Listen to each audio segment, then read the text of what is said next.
Mystica, napagaling daw ang dating asawa na may matinding sakit. Martes, February 8, isang malungkot na balita ang nakarating kay Mystica.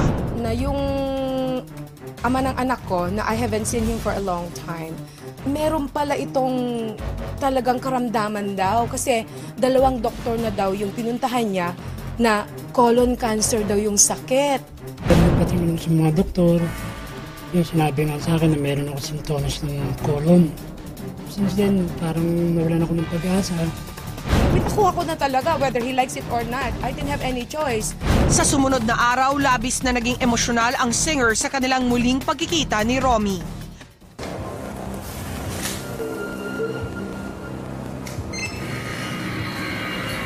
At bunga ng kanyang paghahangad na mapagaling ang dating asawa, taimtim na nanalangin si Mystica.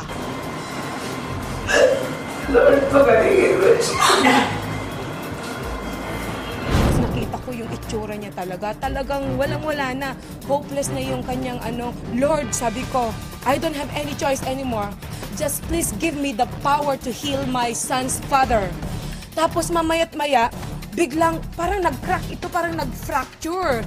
So ngayon sabi ko, my God, ang sakit. Sabi ko, siguro ito ang sign para ito ang gagamitin ng Lord para mahil ko. Matapos maranasan ang nasabing religious phenomena, isinagawa ni Mystica ang balak na pagpapagaling kay Romy. Tanggalin mo, Lord! Gamitin mo ang kamay ko para mapagaling siya! Tanggalin mo! Asa kasalan siya, Lord? Kanan? Kanan ba yun? Kanan? Saan yung lakas mo? Dito na baka, Lord, gamitin mo ang kamay ko! Asa kayo yung namuon na na itim sa colon, sana.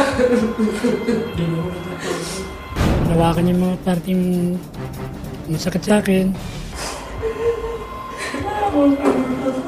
Wala, hindi ka mamamatay. Katulad sinabi ko, magiging inspirasyon ka ng mundo. Dahil ipapakita natin, through our faith, gagaling ka. Through the power of God, Jesus Christ. Gagaling ka. Manalig ka lang. Hindi ako mapapaya. Kalimutan mo na bisika ako. Tingnan mo ako. Kalimutan mo bisika ako. Ang gusto ko ipakita sa mundo.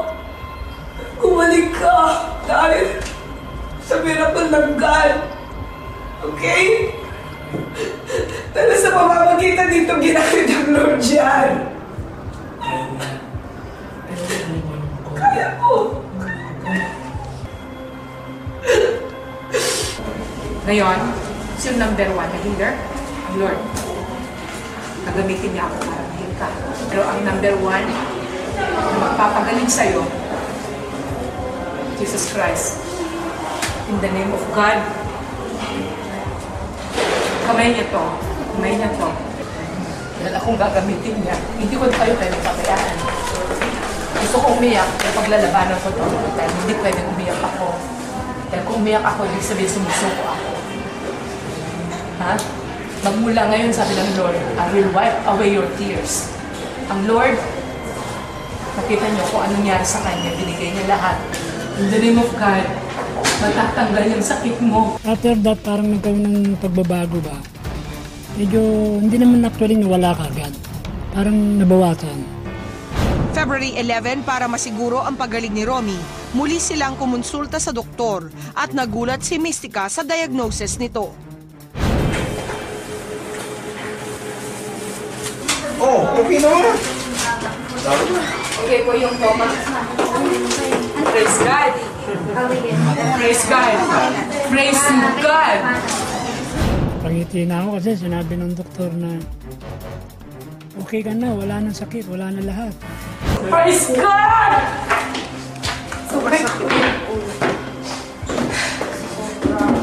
Praise God. Hindi niya ako pinaya. Hindi niya ako pinaya. Magmula ngayon, hindi ka na rin iiyak. Hindi na tayo iiyak. Okay? Thank you, Lord. Wow! Ikaw ang gagawin, hindi ko talaga. Hindi na ako nakakatulog dahil alam ko hindi ako mapapaya ng Lord. Dahil oras nung ginamit ko ang pangalan niya sa pamamagitan din nito, sinabi ko, Lord, buong-buo ang tiwala ko sa iyo ngayon at huwag mo akong papahiyain. Nagwagi siya. Nagwagi. It's good enough. Kung ano nakikita nila ngayon, buong mundo, nakikita nila, nanonood, that's good enough. Wala na tayong pwedeng i-prove. Dahil ikaw, you've proven already. Ginamit ka ng Lord. Kailangan pa kayo. Umpisa lang yan, Papa. I save one soul. Ikaw yon. At may karapatan ka na isalba ko dahil ikaw mismo ay malapit sa puso ko, malapit sa puso ng anak ko. Saka lang ito. Ang sarap ng pakiramdam pag nanalo, di ba? It's priceless. It's more than money. This is the feeling of a winner. Dahil ang Diyos, only God is the winner. Only God is perfect because He can make all things possible. At ito makakapagpatunay, mga kaibigan. Ama ng anak ko, ang ginamit niya. Dala ng kanyang bagong nadiskubre na kakayahan, sinimula na rin ni Mystica na magpagaling ng iba pang may sakit. Sabi ng doktor na ko, sabi ko, bakit po, Dok? Kung buhay ka pa, dapat patay ka na kasi wala nang laman ng lungs mo. Sabi ng ganun. Gumagamit si Jesus Christ ng tao para ma-challenge kami kung ano ang turing namin sa inyo. Kung kami ba'y matatakot sa iyo or aalagaan ka namin. Pero ito, number 1, para malaman ng buong mundo, kahit ganun yung kanyang sakit, kahit peligruman ang buhay namin dahil anytime pwede kayong mahawa. Pero ang number 1 na protector namin, ang Jesus Christ. In the name of God, walang mahahawa sa amin. Dahil lalabanan namin lahat. Through faith, lalabanan namin. Hindi ka namin pwedeng ituring na may sakit. In the name of God, kamay niya ito. Kamay niya. In the name of God, natatanggal yung sakit niya. Amen? Through the power of God, hindi siya mamamatay. Okay? May sakit siya na nakakahawa.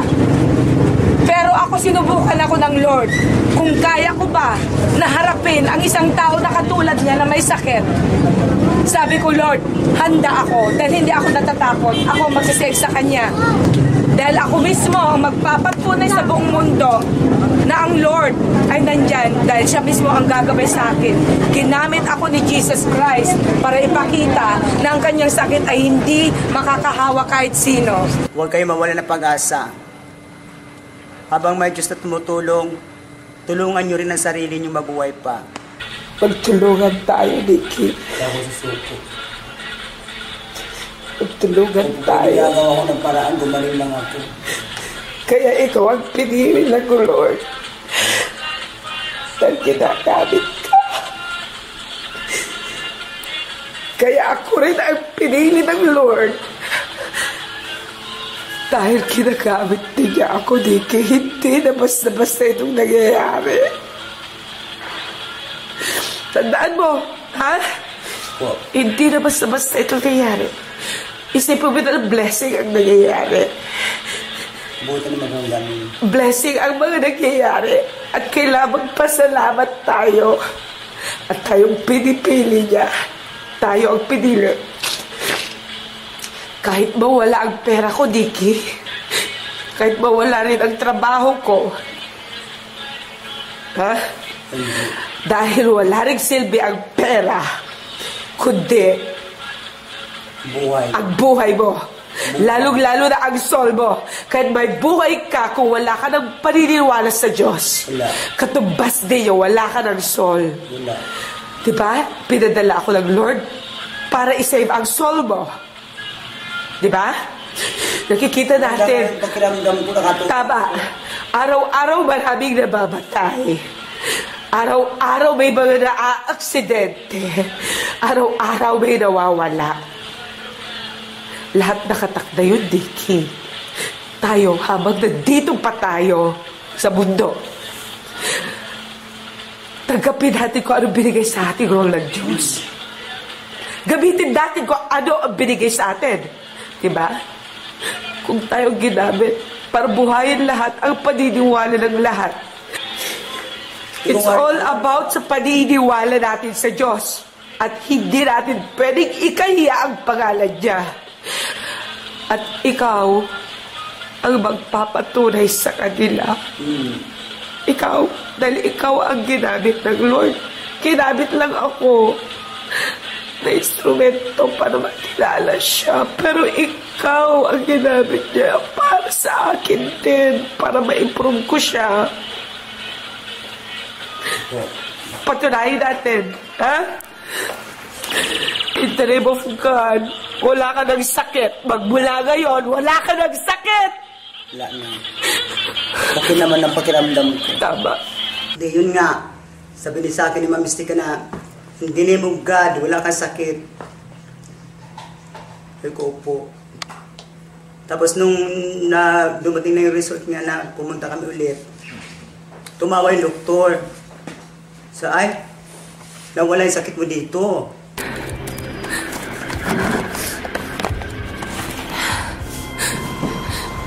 God, I know that you're giving me the greatest challenge of my life. I'm losing my job, but nobody is ever going to stop me. Because right now, I'm going to save some soul. I'm going to let people understand that there is God, and that even my boss is going to stop me that. Of course, I was very skeptical because Better Globe, I'm the chairman of Better Globe group, and we are eradicating poverty and fighting global warming, not healing souls. So I wondered what was happening. So when I came here, of course, I wanted to know because I was ready to fire her. But of course, when I talked to her and understood how serious it was, and that she really believed in it, I understand that she can do it. Actually, I'm very proud of anybody who are willing to sacrifice a job to do what she did. And she's an asset to your business. Absolutely. She stuck up and she took the chance to get fired in a fantastic job for the future just because of something believing, and that I think is an asset to Better Globe. Yung blood pressure ko naging 160/100. Yung skin ng ulo ko masakit. Pag sinusuklay kong ganon, parang masakit, masagi. So alam ko na symptom yun ng yung high blood na. Lumapit siya, hinaplos na yung kamay niya, ginanon niya, tapos sabi niya, wala kang sakit kuya, walang sakit. 10 to 15 minutes, nawala. Gumanon ako, nawala. Look. Praise the Lord. Praise the Lord. Sabi ko sa'yo, maniwala ka kuya eh. Diba? Nagtiwala ka, diba? Ibig sabihin, nagtiwala, meaning to say, he had faith. I healed him. Kasi sinikundahan ko. Sabi ko, eto, ganito yung ano ko, in the name of God, in the name of Jesus. Wala kang sakit. Pumipitik kanina. Pumipitik kanina. Wala na. Kanina pumipitik, gumaganon. Para bang nagda-dance ba yung gumaganon ganon? Kasi kanina masakit talaga. Akala ko nga kanina, atikihin na to. Tinatrangkaso ako, tapos lumapit ako sa akin. Ginamit niya yung hand niya, hinawak niya sa akin, tapos sabi niya, Ninya, in the name of God, wala kang sakit. Tapos yun, tumalikod ako sa kanya, gumaan yung pakiramdam ko. Sabi mo, hindi naman nakabilis. Tita, masama po ang pakiramdam ko. Sakit ko ng ulo. Sabi ko, you're the power of God. In the name of Jesus, wala kang sakit. Magbihis ka. Ninya, hindi nag-victory ang... Asan ka na? Ayun, nandun. Hindi nag-victory ang Satanas. Nandito ka at ikaw na rin mismo nag-video. Diba? Nilinaw naman ng singer na ang kanyang pagpapagaling ay walang katumbas na halaga. Yes, it's for free. I am not... Wala. Kasi once it's a gift, binigay niyo sa akin for free. So, I mean, why can't I give it for free? So, later on, through the power of, people's faith, kung marami akong mahihil, praise the Lord, bakit hindi? Diba? Nangyari nga nung kay Jesus Christ. Kung ngayon, ako naman ngayon ang ginagamit ni Jesus Christ, ako naman ang way para maipabalik ko rin yung mga paniniwala ng mga tao, why not? Ang dokumentadong report na ito ay base lamang sa footage at pahayag ni Mystica. Hindi nito layong kumpirmahin ang kanyang kakayahang manggamot. Tanging si Mystica lamang at ang kanyang naging pasyente ang makakapagpatunay nito.